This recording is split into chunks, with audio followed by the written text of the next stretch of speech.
Je vous propose aujourd'hui cette analyse sur la politique, le système bancaire, vue d'ensemble et compréhension de fonctionnement. Gros sujet sur lequel nous allons commencer. Aujourd'hui nous allons poser notre regard sur la politique, ses choix et sa méthode de fonctionnement. Nous pouvons constater de la fragilité de notre système économique et social assez facilement. La disproportion des richesses est plus que visible. Toutes les situations sont sujettes à discorde, mésentente, dispute, et ce jusqu'à faire la guerre. Pourquoi agissent-ils de la sorte? Pourquoi avons-nous tous cette sensation qu'ils sont dans le profit permanent et ne pensent jamais aux intérêts du peuple? Effectivement, je pense que nos élites dirigeantes ne sont pas là pour servir le peuple. Cela est plus qu'évident. Le budget annuel mondial concernant l'armement avoisine les quelques 1400 milliards de dollars, alors que seulement 500 milliards permettraient l'éradication de la faim dans le monde. Nous sommes face à un besoin permanent de crise économique et surtout sociale pour pouvoir continuer d'allouer autant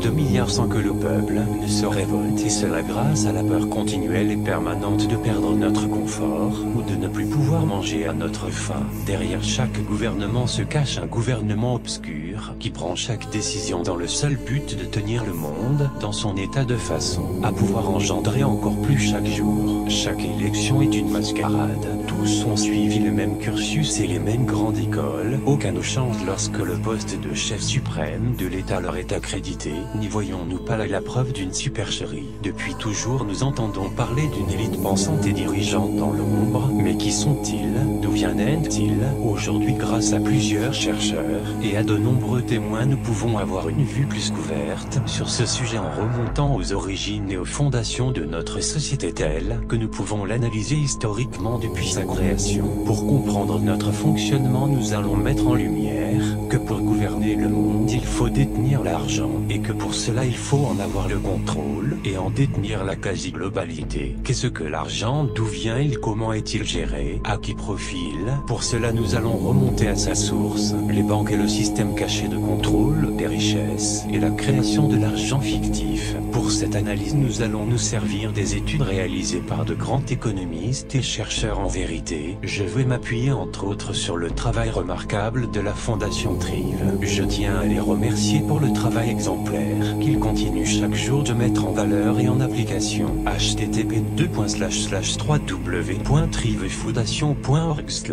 Pourquoi me servir de cette analyse? Je pense qu'aujourd'hui elle est une des plus complètes, et en dehors de tout jugement, elle s'appuie sur le résultat actuel et sur des faits établis comme étant la base des fondements de notre société. Voici le schéma qui a permis aux banques principales, centrales ainsi que le FMI de détenir la toute-puissance économique. Pour en comprendre les rouages, voici un retour en arrière de plusieurs décennies. Le commencement de l'accumulation de petites richesses et le début de l'épargne ne concernaient qu'une petite partie de la population. Dans le monde, quasiment chaque individu travaille et gagne suffisamment pour pouvoir manger le lendemain. Seuls ceux qui entreprenaient, héritaient ou volaient avaient suffisamment d'or pour se rendre compte qu'il n'était pas possible de pouvoir le conserver ou le déplacer facilement. Ces détenteurs de richesses ont donc remis entre les mains des premières banques la conservation de leur or, et à partir de ce moment les banques ont compris qu'il fallait créer un moyen pour que les individus puissent se servir d'une partie de cette valeur déposée mais contraignante. À partir de ce jour est née la première valeur de richesse sous forme de papier grâce aux bons de trésor imprimés par les conservateurs d'or. Ce moyen facile de détenir l'illusion de sa fortune sous forme de bons était tellement aisé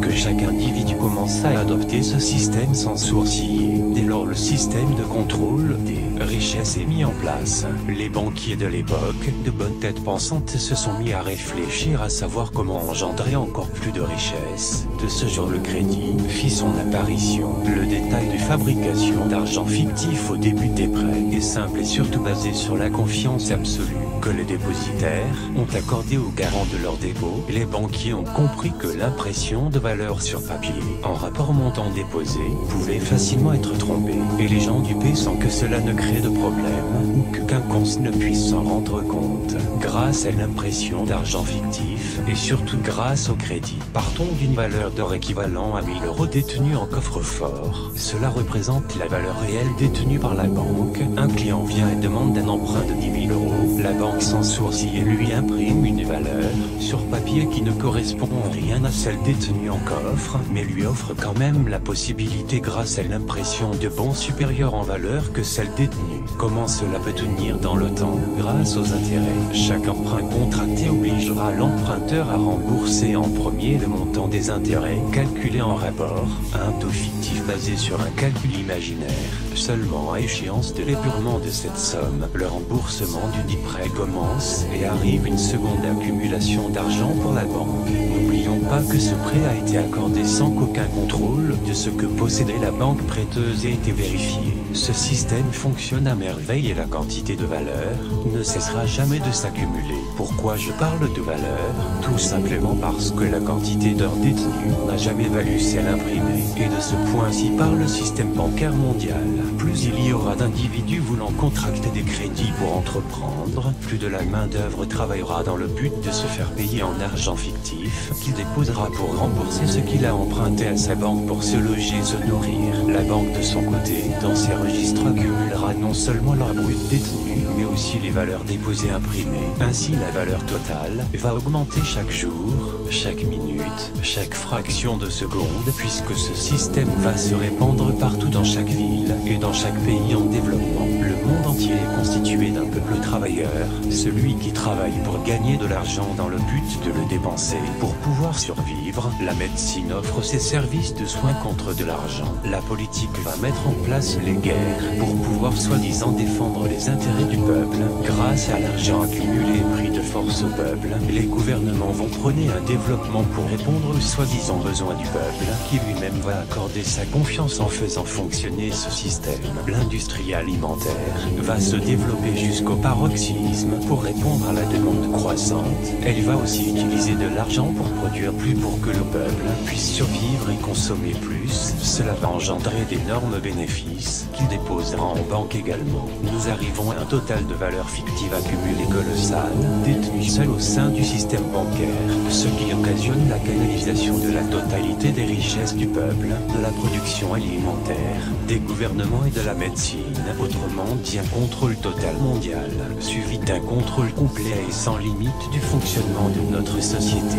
Aujourd'hui, ce système fonctionne encore mieux et de ce principe de détention de la totalité des richesses et du contrôle fonctionne à merveille. Cela leur a permis d'acquérir le pouvoir absolu de fonctionnement. Aujourd'hui, la méthode est toujours identique au premier jour, sauf que l'évolution de la population nous place dans un besoin permanent de consommation, de technologie et de possession de biens fictifs. Nous sommes devenus les produits du système bancaire et de ce qu'il contrôle. Nous allons tous travailler pour répondre à nos besoins croissants en matière d'énergie, de nourriture, de logement, du système de santé, en plus de tout ce qui est inutile à la vie. Inutile dans le fondement, mais la technologie nous rend bien service à condition d'en contrôler l'impact sur nos vies. Actuellement et simplement, nous pouvons savoir qui détient l'argent. Il suffit de savoir où il va lorsque nous le déposons en banque. Et au sommet, nous y retrouverons en gros 4 grands noms qu'il est inutile de citer ici. Je ne souhaite créer de dissidence à travers ce partage, mais offrir une compréhension globale de ce qui nous entoure,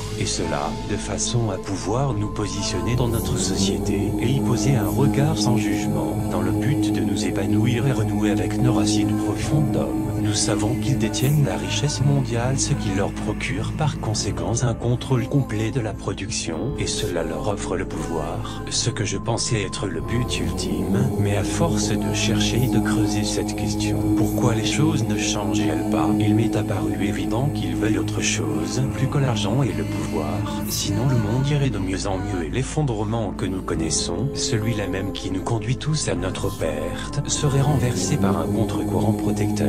Mais il n'en est rien, ils en veulent encore plus. J'ai déterminé que la seule chose qui leur manque, en dehors du pouvoir divin, c'est le paradis. Je vous présente maintenant mon analyse en suivant l'évolution et vu les dernières innovations des groupes kabbalistiques, nous déterminons qu'ils détiennent les finances et donc le monde dans son fonctionnement, avec le contrôle de la politique, de l'industrie, de la santé, de l'alimentation, des médias. Ils ne veulent pas plus d'argent. Cela est inutile, ils ne veulent pas plus de pouvoir. pouvoir. La question est qu'en feraient-ils? Simple dans le suivi de pensée, ils ont voulu l'argent pour obtenir le pouvoir.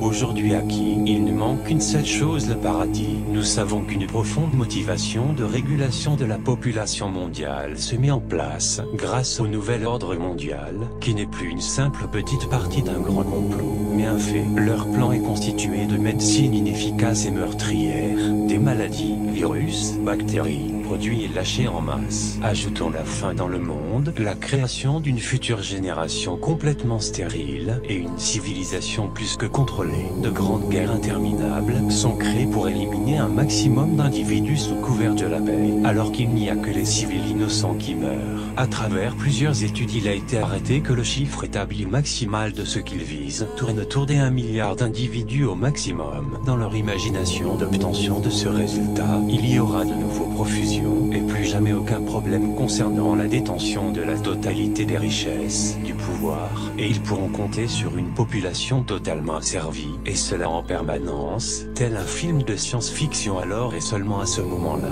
ils détiendront et pour toujours les richesses, le pouvoir, puis viendra s'ajouter le paradis. L'affirmation de la représentation du paradis tel leur concept, réside dans le fait qu'ils ont connaissance de tout ce qui peut y contribuer, l'énergie libre, donc plus jamais de questions autour d'un quelconque approvisionnement. Cela met en place plus de pouvoir sur la population en contrôlant en permanence le rapport en énergie. Plus jamais de questions concernant l'alimentation, puisqu'elle sera devenue totalement saine, à compter qu'il n'y aura plus de pollution et très peu d'individus à nourrir. Une eau totalement pure avec des propriétés encore inconnues sur notre système de santé, mais elle devrait accorder beaucoup plus de longévité. De cela un allongement de l'espérance de vie et de surcroît en parfaite santé. Cette espérance additionnelle prévoit au moins 100 ans supplémentaires. Un contrôle total de la médecine, plus jamais la moindre souffrance, et certainement un accroissement de la durée de vie. À partir de ces nouvelles perspectives, cela devient incalculable en rapport avec nos valeurs actuelles. Une estimation serait fantasque. La question du pouvoir ne se développe même pas puisqu'ils détiennent le monde dans sa totalité, de la production des matières premières jusqu'au contrôle total de la masse vivante sur Terre. À partir de l'établissement de ce plan, nous pouvons facilement nous entendre sur ce qui est visé, et de cette étude du plan, le paradis devient leur. Bien entendu, cela pourrait n'être qu'une théorie. Malheureusement, cela n'est pas. Vous êtes seul juge, vous êtes maître de votre destin, votre serviteur le néo-cantalien.